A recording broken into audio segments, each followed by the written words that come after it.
نحمده ونصلي ونسلم على رسوله الكريم اما بعد فاعوذ بالله من الشيطان الرجيم بسم الله الرحمن الرحيم ان الله وملائكته يصلون على النبي يا ايها الذين امنوا صلوا عليه وسلموا تسليما اللهم صل على محمد وعلى ال محمد كما صليت على ابراهيم وعلى ال ابراهيم انك حميد مجيد اللهم بارك على محمد وعلى ال محمد كما باركت على ابراهيم وعلى ال ابراهيم انك حميد مجيد اللهم رب اشرح لي صدري ويسر لي امري واحلل عقدة من لساني يفقهوا قولي اللهم رب يسر ولا تعسر وتمم بالخير رب زدني علما رب زدني علما رب زدني علما بسم الله الرحمن الرحيم باب من لم يتوضأ من لحم الشاة والسبيق وأكل أبو بكر وعمر وعثمان رضي الله عنهم لحما فلم يتوضأوا۔ باب کا پہلے ترجمہ دیکھیے۔ یہ باب ہے کہ جو بکری کے گوشت اور ستو کھانے کے بعد وضو نہ کرے، جو بکری کے گوشت اور ستو کھانے کے بعد وضو نہ کرے۔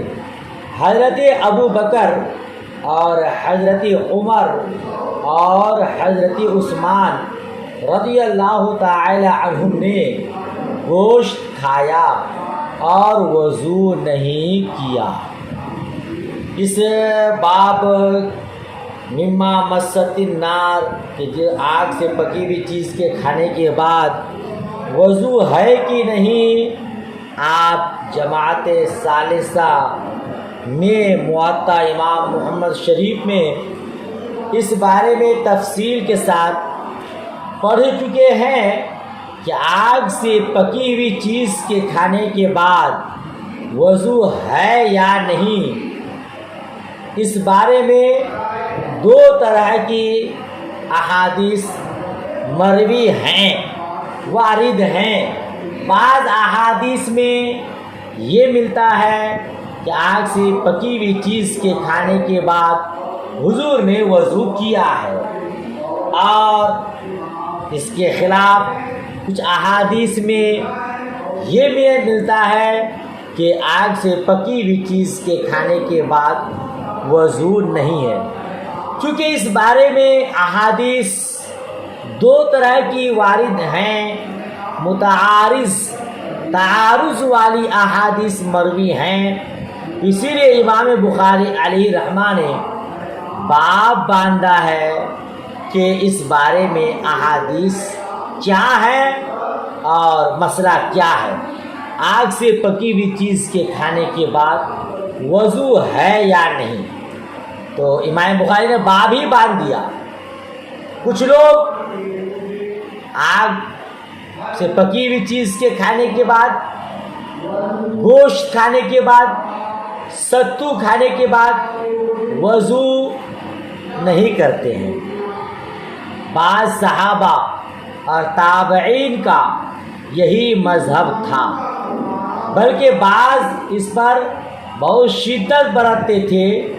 امام زہری کا مذہب تھا، سلیمان بن ہشام اس سے پریشان تھا۔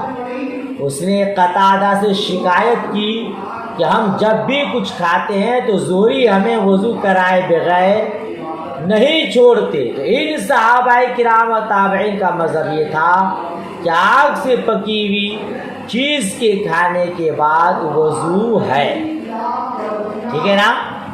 کچھ لوگوں کا، کچھ صحابہ کرام کا، تابعین کا یہ مذہب ہے۔ تو سلیمان بن ہشام اس سے پریشان تھا۔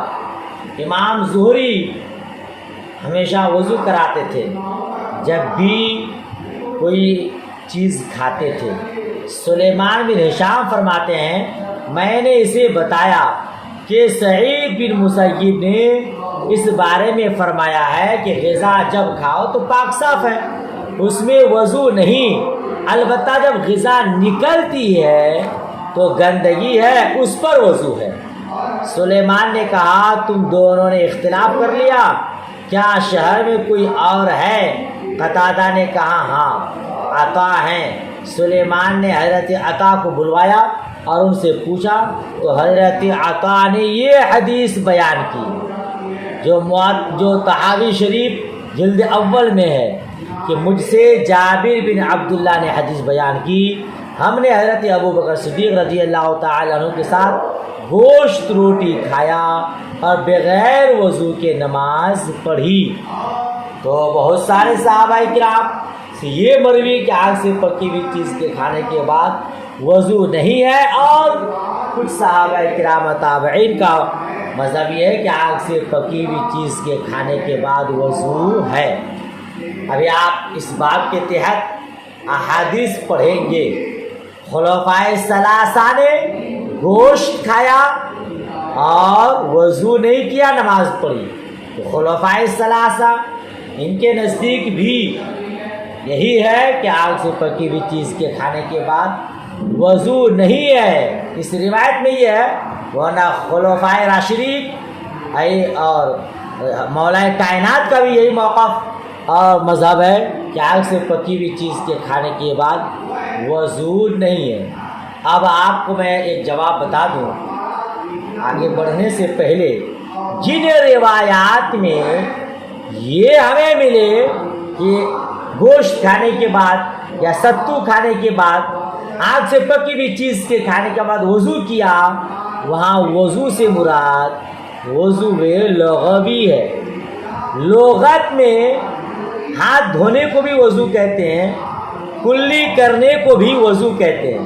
تو مصطفیٰ کریم نے گوشت کھایا یا ستو کھایا یا اور کوئی چیز کھایا اور اس کے بعد وضو کیا، تو وہاں وضو سے مراد وضو لغوی ہے، یعنی آپ نے ہاتھ دھویا، آپ نے کلی کیا۔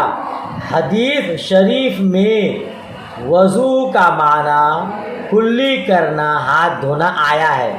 پیارے آقا فرماتے ہیں برکت الطعام الوضو قبلہ والوضو بعدہ، کھانے کی برکت کھانے سے پہلے وضو کرنا ہے، کھانے کے بعد وضو کرنا ہے۔ تو یہاں وضو سے مراد بالاتفاق صرف ہاتھ دھونا اور کلی کرنا مراد ہے۔ سمجھ رہے ہیں؟ یا یہ بھی ہو سکتا ہے کہ آگ سے پکی ہوئی چیز کے کھانے کے بعد وضو کیا یا وضو کا حکم دیا، تو وہاں اس امر استحباب کے لیے ہے، یعنی مستحب ہے کہ کلی کر لی جائے۔ ٹھیک ہے؟ تو وضو شرعی نہیں ہے۔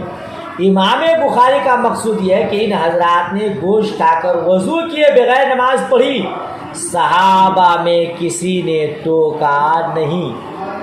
ٹھیک ہے؟ تو معلوم ہوا کہ آگ سے پکی ہوئی چیز کے کھانے کے بعد وضو نہیں ہے۔ بہت سارے صحابہ کرام سے، مثلا زید بن ثابت، حضرت ابو ہریرہ، حضرت انس، حضرت ابو ایوب انصاری، ازواج مطہرات میں حضرت صدیقہ، حضرت ام حبیبہ رضی اللہ تعالیٰ عنہ کا یہ مذہب ہے کہ آگ پر پکی ہوئی چیز سے وضو واجب ہے۔ ائمہ اربعہ کا اس پر اتفاق ہے کہ اس میں وضو نہیں۔ البتہ امام احمد فرماتے ہیں کہ اونٹ کا گوشت کھانے سے وضو واجب ہوتا ہے۔ آپ سب نے وہی جواب دیں گے کہ وضو شرعی مراد نہیں ہے، وضو لغوی مراد ہے کہ کھانے کے بعد کلی کر لے یا اور ہاتھ دھو لے۔ ٹھیک ہے؟ چلے آگے دیکھیے، حدیث دیکھیے۔ حدثنا عبداللہ ابن یوسف قال اخبرنا مالک عن زید بن اسلم عن عطاء بن یسار عن عبداللہ ابن عباس ان رسول اللہ صلی اللہ تعالی وسلم اکل کتف شاة ثم صلى ولم يتوضأ۔ حضرت عبداللہ ابن عباس رضی اللہ تعالی عنہما سے روایت، بے شک رسول پاک صلی اللہ تعالی علیہ وسلم نے بکری کا شانہ کھایا، پھر آپ نے نماز پڑھی اور وضو نہیں کیا۔ لہذا اس حدیث سے بھی ثابت کہ گوشت کھانے کے بعد وضو نہیں ہے، ورنہ حضور کھانے کے بعد وضو کرتے پھر نماز پڑھتے۔ اگلی روایت دیکھیے۔ حدثنا يحيى بن بكير قال حدثنا ليس عن عقيل عن ابن شهاب قال أخبرني جعفر بن عمرو بن أمية أن أباه أخبره أنه رأى النبي صلى الله تعالى وسلم يحتز من كتف شاة فدعي إلى الصلاة فألقى السكين فصلى ولم يتوضأ. حضرت عمرو بن امیہ نے خبر دی کہ انہوں نے نبی پاک صلی اللہ تعالی وسلم کو دیکھا کہ بکری کا گوشت کاٹ کر کھا رہے تھے اور نماز کے لیے بلائے گئے. حضور نے چھری رکھ دی اور نماز پڑھی، وضو نہیں فرمایا. تو اس حدیث سے بھی ثابت کہ گوشت کھانے کے بعد حضور نے وضو نہیں کیا. امام بخاری علیہ رحمہ نے باب باندھا تھا بکری کے گوشت اور ستو کھانے کے بعد وضو نہ کرے. اس کے ماتحت دو حدیثیں بیان کی، دونوں میں ستو کا تذکرہ نہیں آیا، خالی گوشت کا تذکرہ آیا. ٹھیک ہے، تو باب سے حدیث کو مناسبت کیسی ہوگی؟ یاد رکھیے گا، اس کو دو طریقے سے مناسبت ہے. ایک تو یہ کہ حضور نے گوشت کھایا، آگ سے پکی ہوئی چیز کو کھایا اور وضو نہیں کیا اور نماز پڑھ لی، معلوم ہوا کہ ناقض وضو نہیں ہے. ٹھیک ہے، اسی کا ایک فرد ستو بھی ہے، وہ بھی آگ سے پکا ہوا ہے، ستو بھی ہے. تو جب گوشت کھانے سے وضو نہیں، جو جس میں چکناہٹ رہتی ہے، تو پھر ستو سے وضو نہیں ٹوٹے گا بدرجہ اولا. ٹھیک ہے، تو اس طرح سے احادیث کو باب سے مناسبت ہو جائے گی. خلاصہ یہ کہ وضو نہیں. آگے بڑھتے ہیں. باب من مزمزہ من السبق ولم يتوضا. ستو کھانے کے بعد جو کلی کرے اور وضو نہ کرے، یہ باب ہے. ستو کھانے کے بعد جو شخص کلی کرے اور وضو نہ کرے. پہلے بتا دیا کہ کلی کرنا مستحب ہے، کچھ بھی کھانے کے بعد وضو کرنا واجب نہیں ہے جب تک کہ وضو ٹوٹے نہیں. حدثنا عبداللہ بن یوسف قال اخبرنا مالک عن یحیی بن سعید عن بشیر بن یسار مولا بنی حارثہ ان سوید بن نعمان اخبره انه خرج مع رسول الله صلی اللہ تعالی وسلم عام خیبر حتى اذا كانوا بالصحباء وهي ادنى خیبر فصلى العصر ثم دعا بالازواد فلم يؤت الا بالسبيق فأمر به فثري فأكل رسول الله صلى الله تعالى وسلم وأكلنا ثم قام إلى المغرب فمزمز ومزمزنا ثم صلى ولم يتوضأ. حضرت سوید بن نعمان رضی اللہ تعالی عنہ سے روایت. سوید بن نعمان رضی اللہ تعالی عنہ نے خبر دی کہ رسول اللہ صلی اللہ تعالی علیہ وسلم کے ساتھ خیبر والے سال جہاد کے لیے نکلے. خیبر کے سال کس کے لیے نکلے؟ خیبر والے سال جہاد کے لیے نکلے. جب سب لوگ صحابہ پہنچے، اب صحابہ کیا ہے؟ وہی ادنا خیبر، جو خیبر کا مدینہ طیبہ سے قریبی علاقہ ہے. یہ مقام صحابہ جہاں مولا کائنات کے لیے مولا کل نے، مختار کل نے سورج کو پھیرا تھا، ہے نا. مقام صحابہ اسی جگہ پہنچے جو خیبر کا مدینہ طیبہ سے قریب علاقہ ہے. تو حضور نے نماز عصر پڑھی، پھر توشا منگوایا. حضور کی خدمت میں صرف ستو پیش کیا گیا. حضور نے حکم دیا تو اسے بھگویا گیا. حضور نے بھی تناول فرمایا اور ہم لوگوں نے بھی کھایا. اس کے بعد حضور مغرب کے لیے اٹھے. حضور نے کلی فرمائی اور ہم لوگوں نے بھی پھر نماز پڑھی. حضور نے وضو نہیں فرمایا. دیکھیے، ستو کھانے کے بعد کلی کرے، اس کے بارے میں یہ حدیث ہے.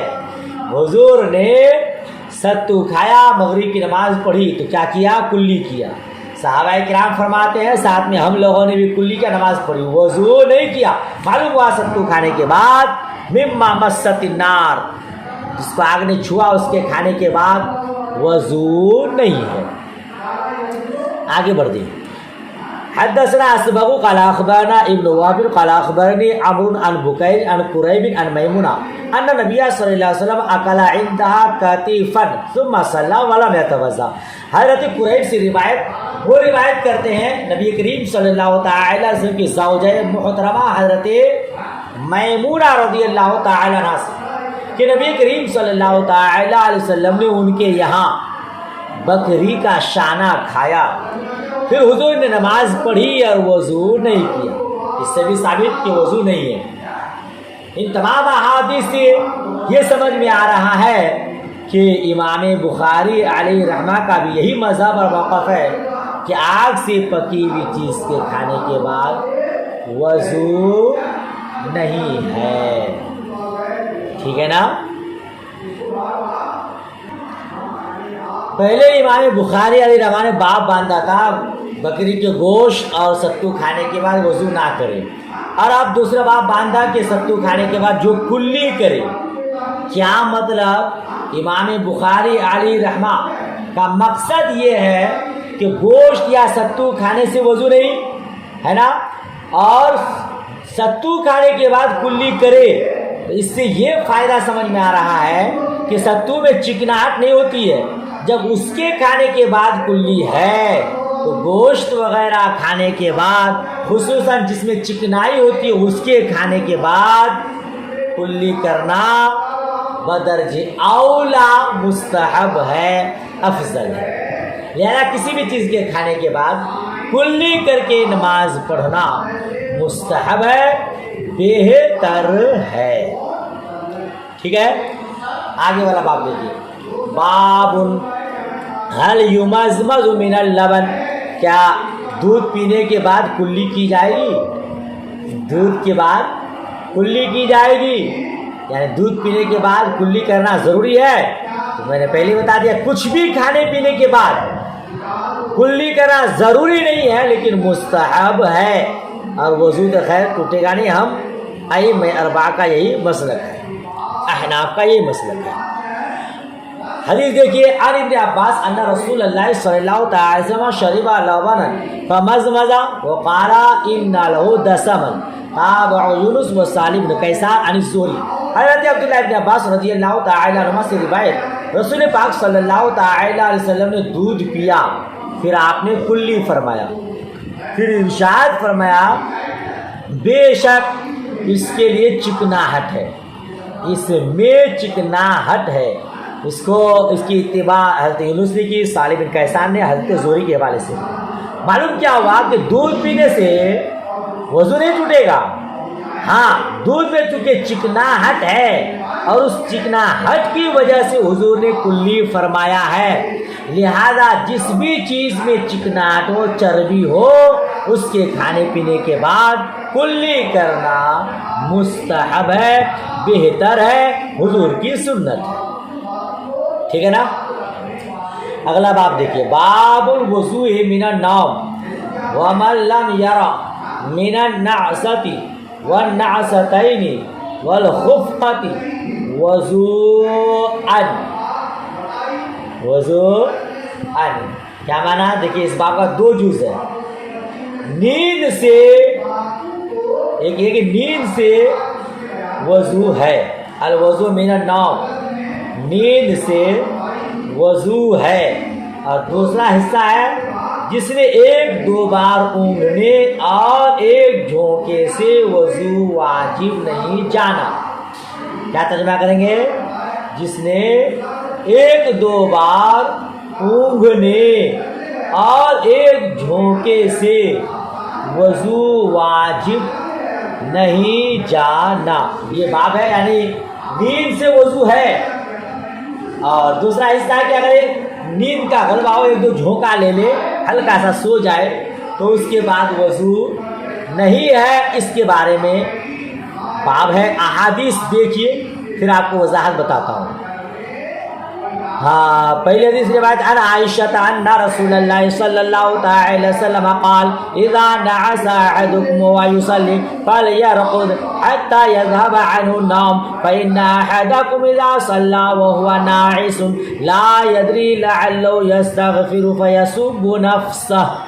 حضرت عائشہ صدیقہ رضی اللہ تعالی عنہ سے روایت، بے شک رسول پاک صلی اللہ تعالی وسلم نے ارشاد فرمایا، جب تم میں سے کوئی جھونکے لے، جب تم میں سے کوئی اونگھے تو اسے لازم ہے کہ سو جائے، یہاں تک کہ نیند کا اثر ختم ہو جائے، اس لیے کہ نیند کی حالت میں نماز پڑھتے ہوئے اسے کیا خبر، ہو سکتا ہے استغفار کرنا چاہتا ہے اور اپنے اوپر بد دعا کر دے۔ جی ہو سکتا ہے نیند کا غلبہ ہے، وہ اپنے لیے استغفار کرنا چاہتا ہے، لیکن استغفار کی جگہ اپنے اوپر گالی دے دے۔ دوسری روایت دیکھ لیے، عن انس عن نبی صلی اللہ تعالی وسلم قال اذا نعس فی الصلاۃ فلینم حتی یعلم ما یقرع۔ حضرت انس رضی اللہ تعالی عنہ سے روایت، نبی کریم صلی اللہ تعالی وسلم کے حوالے سے، جب تم میں سے کوئی نماز میں اونگھے تو چاہیے کہ سو جائے، یہاں تک کہ وہ جانے کہ کیا پڑھتا ہے۔ کیا مطلب؟ باب کے تحت دو حدیثیں وارد ہیں۔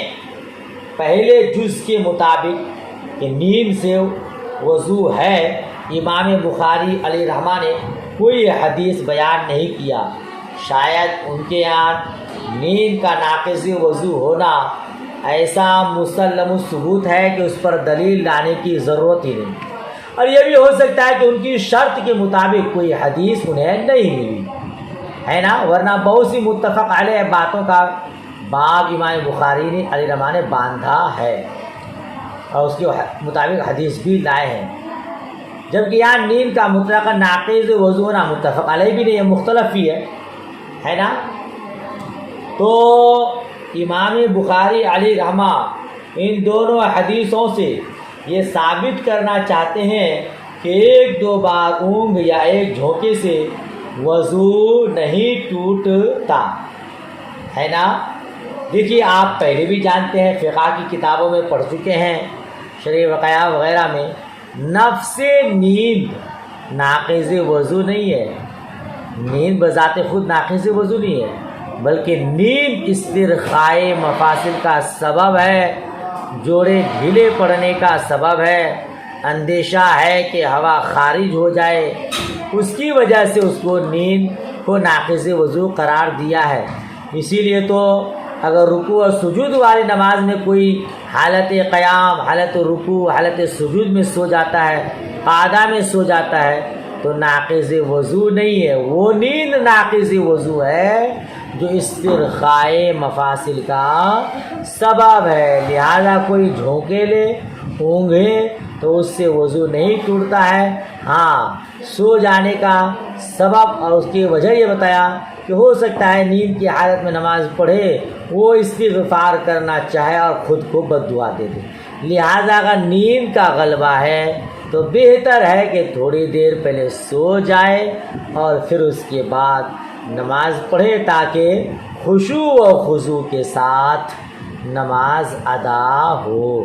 یاد رکھیے گا، مطلق نیند ناقض وضو نہیں ہے، بلکہ جس سے ہوا کے خروج کا اندیشہ ہے، استرخائے مفاصل جوڑے کے ڈھیلے پڑنے کا اندیشہ ہے، اس کی وجہ سے نیند ناقض وضو ہے۔ ٹھیک ہے، چلیے اگلا باب دیکھیے، باب الوضوء من غیر حدث، بغیر حدث کے وضو کرنا، یعنی وضو علی الوضو، وضو پر وضو۔ آپ بار بار اس مسئلہ کو جانیں، تقرب الہی کے لیے وضو پر وضو کرنا افضل ہے، بہتر ہے باوضو شخص، ورنہ ایک وضو سے وہ چاہے جتنی نمازیں چاہے پڑھ سکتا ہے نا۔ حدیث دیکھیے، عن انس قال قال النبي صلی اللہ علیہ وسلم يتوضأ عند كل صلاة قلت كيف كنتم تصنعون قال يجزي احدنا الوضوء ما لم يحدث۔ حضرت انس رضی اللہ تعالی عنہ سے روایت، فرماتے نبی کریم صلی اللہ تعالی علیہ وسلم ہر نماز کے وقت وضو کرتے تھے۔ میں نے کہا تم لوگ کیا کرتے تھے؟ تو حضرت انس نے فرمایا ہم لوگوں کو ایک وضو کافی ہوتا جب تک کہ حدث نہیں ہوتا۔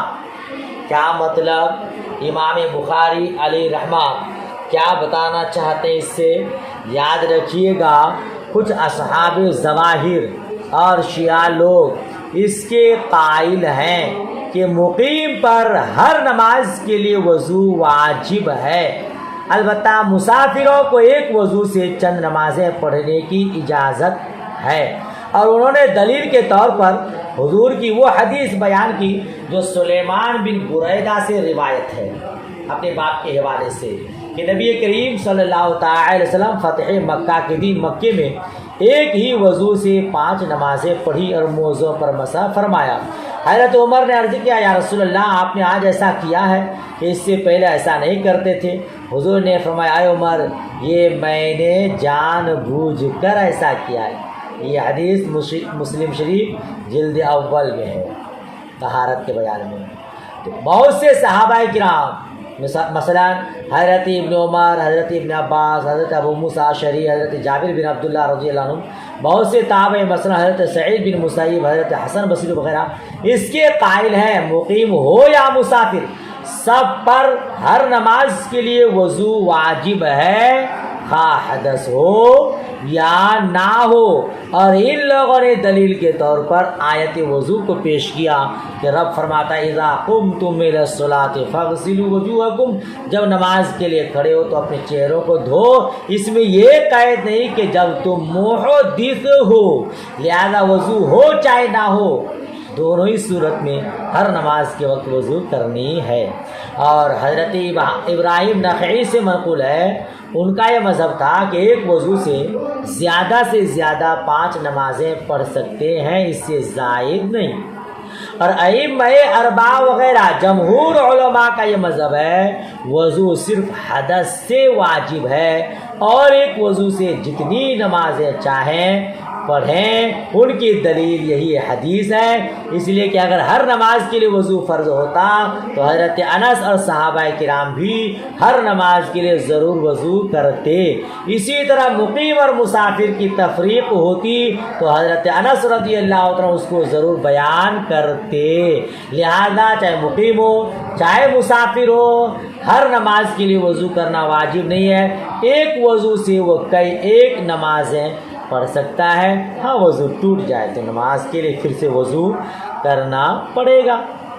اب سوال یہ ہوتا ہے کہ حضرت نبی مکرم صلی اللہ تعالی علیہ وسلم ہر نماز کے لیے وضو کرتے تھے، جو حدیث میں آپ نے پڑھا، تو کیا حضور پر ہر نماز کے لیے وضو کرنا واجب ہوتا، ضروری تھا، فرض تھا؟ تو یاد رکھیے گا اس کی 2 وجہ ہیں۔ امام طحاوی نے 2 وجہ بیان کی ہے۔ ایک یہ کہ ابتدا میں حضور اکرم صلی اللہ تعالی علیہ وسلم پر ہر نماز کے لیے وضو فرض تھا، بعد میں منسوخ ہو گیا، ٹھیک ہے۔ اور دوسری وجہ یہ کہ ہر نماز کے لیے وضو بھلے واجب نہیں ہے مگر افضل ہے، لہذا حضور صلی اللہ تعالی وسلم افضل پر عمل فرماتے تھے، اور ہر نماز کے لیے آپ وضو فرماتے تھے، ٹھیک ہے نا۔ اس باب سے کیا فائدہ؟ امام بخاری علیہ رحمہ نے جو کہا کہ وضو ہوتے ہوئے نماز کے لیے وضو فرض نہیں، وضو ہوتے ہوئے نماز کے لیے وضو فرض نہیں، اس باب سے کیا فائدہ ہے؟ حضرت انس اور صحابہ کرام ضرور ہر نماز کے لیے وضو کرتے۔ امام بخاری یہ بتانا چاہتے ہیں یہ شبہ ہو سکتا تھا ہر نماز کے لیے وضو کا فرض ہونا حضور کے خصائص سے ہو، اسے سہیل بن نعمان والی حدیث ذکر کر کے دور فرمایا کہ منزل صحابہ پر مقام صحابہ میں حضور نے عصر کے بعد ایک وضو سے نماز مغرب ادا فرمائی، ہے نا۔ آگے والی حدیث بھی اسی کی ہے جس کو آپ نے پہلے پڑھا، پھر اس حدیث کو بیان کیا اسی شبہ کو دور کرنے کے لیے۔ حدیث کا ترجمہ پھر سے کرا دوں، دیکھ لیجیے آگے۔ حضرت سہیل بن نعمان رضی اللہ تعالیٰ عنہ نے خبر دی ہم لوگ رسول پاک صلی اللہ تعالی وسلم کے ساتھ خیبر کے سال نکلے، یہاں تک کہ مقام صحابہ پہنچے۔ رسول پاک صلی اللہ تعالی وسلم نے ہم لوگوں کو عصر کی نماز پڑھائی، پھر حضور نے کھانا منگایا، حضور کی بارگاہ میں ستو پیش کیا گیا، ہم لوگوں نے کھایا اور پیا۔ حضور نماز کے لیے نماز مغرب کے لیے کھڑے ہوئے، کلی فرمایا، پھر نماز پڑھی ہم لوگوں کو مغرب کی نماز پڑھائی، ولم یتوضا، اور حضور نے وضو نہیں کیا۔ لہذا اس حدیث سے ثابت کہ حضور پر ہر نماز کے لیے وضو کرنا کیا واجب بھی نہیں ہے اور ان کے خصائص میں بھی نہیں ہے، بلکہ حضور نے اصل ہی یہ وضو سے مغرب کی نماز پڑھائی ہے۔ ہاں البتہ وضو ہو پھر وضو کریں تو یہ مستحب ہے، ثواب کا کام ہے، ٹھیک ہے نا۔ چلیے آج یہیں تک رہنے دیتے ہیں، ماشاءاللہ پورا صفحہ ہو گیا۔ یہ آگے الگ باب آ رہا ہے، اسی کو یاد کیجیے، دعائے خیر میں یاد۔ اللہ حافظ، خدا حافظ۔